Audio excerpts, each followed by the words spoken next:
Hi friends, ഇന്നത്തെ വീഡിയോയിലേക്ക് എല്ലാവർക്കും സ്വാഗതം. ഞാൻ ഷിബിത സജീവ്. തേങ്ങാവെള്ളം കൊണ്ട് ഉണ്ടാക്കുന്ന ഒരു പുഡിങ്ങിൻ്റെ റെസിപ്പി ആയിട്ടാണ് ഞാനിന്ന് വന്നിട്ടുള്ളത്. ചൈന ഗ്രാസോ ജലാറ്റിനോ ഒന്നും ചേർക്കാതെ തന്നെ വളരെ ഈസി ആയിട്ട് നമുക്കിത് ഉണ്ടാക്കാം. വീഡിയോയിലേക്ക് പോകുന്നതിന് മുന്നേ ഈ ചാനൽ ഇതുവരെ കാണാത്തവരുണ്ടെങ്കിൽ താഴെയുള്ള സബ്സ്ക്രൈബ് ബട്ടൺ പ്രസ് ചെയ്യാൻ മറക്കരുത്. കൂടെ തൊട്ടപ്പുറത്തുള്ള ബെല്ലൈക്കണിലെ ഓൾ എന്നും കൂടി ക്ലിക്ക് ചെയ്തെങ്കിലുള്ളൂ ഞാനിടുന്ന വീഡിയോസൊക്കെ നിങ്ങൾക്ക് നോട്ടിഫിക്കേഷനായിട്ട് കിട്ടുള്ളൂ. ഇനി നമുക്ക് വീഡിയോയിലേക്ക് പോവാം. 1 കപ്പ് തേങ്ങാവെള്ളം കൊണ്ടാണ് ഞാനിവിടെ പുഡിംഗ് ഉണ്ടാക്കുന്നത്. ഇവിടെ ഞാൻ ഒരു ബൗളിലേക്ക് 1 കപ്പ് തേങ്ങാവെള്ളം എടുത്തിട്ടുണ്ട്. ഇനി ഒരു ചെറിയ പാത്രത്തിലേക്ക് 1.5 ടീസ്പൂൺ കോൺഫ്ലോർ ഇട്ട് കൊടുക്കാം. ഇനി നമുക്ക് നേരത്തെ മാറ്റിവെച്ച തേങ്ങാവെള്ളത്തിൽ നിന്നും കുറച്ച് കോൺഫ്ലോറിലേക്ക് ഒഴിച്ചു കൊടുക്കാം. അതിനുശേഷം ഇത് കട്ടയൊന്നും ഇല്ലാതെ തന്നെ നന്നായി ഒന്ന് മിക്സ് ആക്കി എടുക്കാം.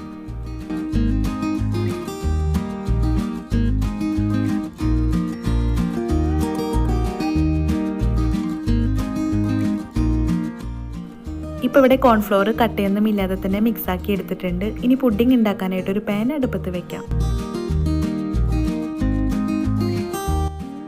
ഇനി ഇതിലേക്ക് നമുക്ക് തേങ്ങാവെള്ളം ഒഴിച്ചു കൊടുക്കാം. ഇനി ഇതിലേക്ക് 4 ടേബിൾ സ്പൂൺ പഞ്ചസാര ചേർത്ത് കൊടുക്കാം. പഞ്ചസാര നമുക്ക് മധുരത്തിനനുസരിച്ച് ചേർത്ത് കൊടുക്കാവുന്നതാണ്. ഇനി ഇതൊന്ന് മിക്സ് ആക്കി എടുക്കാം.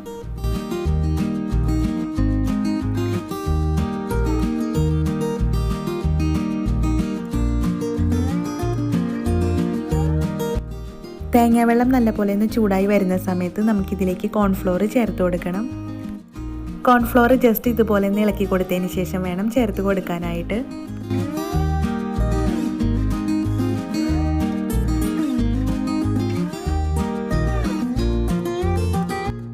ഇനി ഇത് മീഡിയം ഫ്ലെയിമിലിട്ട് നല്ലപോലെ ഒന്ന് ഇളക്കി കൊടുക്കാം.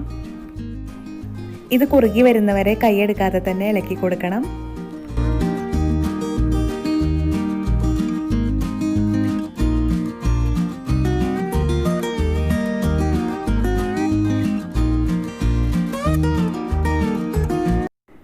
ഇപ്പോൾ ഇവിടെ തേങ്ങാവെള്ളം നല്ലപോലെ കുറുകി വന്നിട്ടുണ്ട്. ഇനി ഇതിലേക്ക് നമുക്ക് 2 ഏലക്കായ പൊടിച്ചത് ചേർത്ത് കൊടുക്കാം.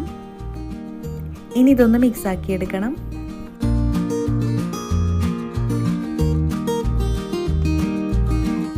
ഇതിലേക്ക് ഞാൻ ഇനി കുറച്ച് തേങ്ങാക്കൊത്തും കൂടെ ഇട്ട് കൊടുക്കുകയാണ്. അതിനുശേഷം ഇത് ഒന്നും കൂടി ഒന്ന് മിക്സ് ആക്കി എടുക്കാം.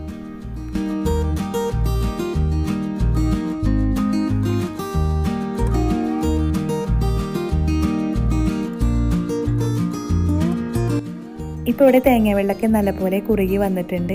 ഇനി നമുക്ക് തീ ഓഫ് ചെയ്യാം. ഇനി ഇത് സെറ്റാക്കി എടുക്കാനായിട്ട് ഒരു ചെറിയ ബൗളിലേക്ക് ഒഴിച്ചു കൊടുക്കാം. ബൗളിൽ ചെറുതായിട്ടൊന്ന് നെയ്യ് തടവി കൊടുത്തതിന് ശേഷം വേണം ഒഴിച്ചു കൊടുക്കാനായിട്ട്.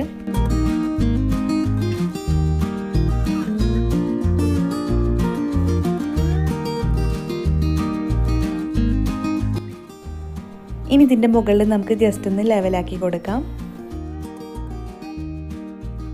നല്ലപോലെ തണുത്താലേ ഉള്ളത് സെറ്റായി കിട്ടുള്ളൂ.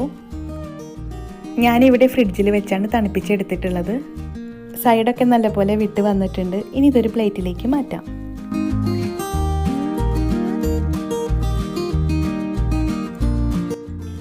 ഇപ്പോൾ ഇവിടെ തേങ്ങാവെള്ളം കൊണ്ടുള്ള പുഡിംഗ് റെഡി ആയിട്ടുണ്ട്. അധികം ഇൻഗ്രീഡിയൻസ് ഒന്നും ഇല്ലാതെ വളരെ ഈസി ആയിട്ട് തന്നെ നമുക്കിത് ഉണ്ടാക്കാം. ഈ ഒരു പുഡിംഗ് എല്ലാവരും ഒന്ന് ഉണ്ടാക്കി നോക്കണം. എന്നിട്ട് അഭിപ്രായം അറിയിക്കാൻ മറക്കരുത്. ഒപ്പം ഷെയർ ചെയ്യാനും മറക്കരുത്. അടുത്ത നല്ലൊരു റെസിപ്പി ആയിട്ട് വരുന്നവരെ ഇന്ന് വിട പറഞ്ഞു പോകുന്നത് ഷിബിത സജീവ്. Thank you.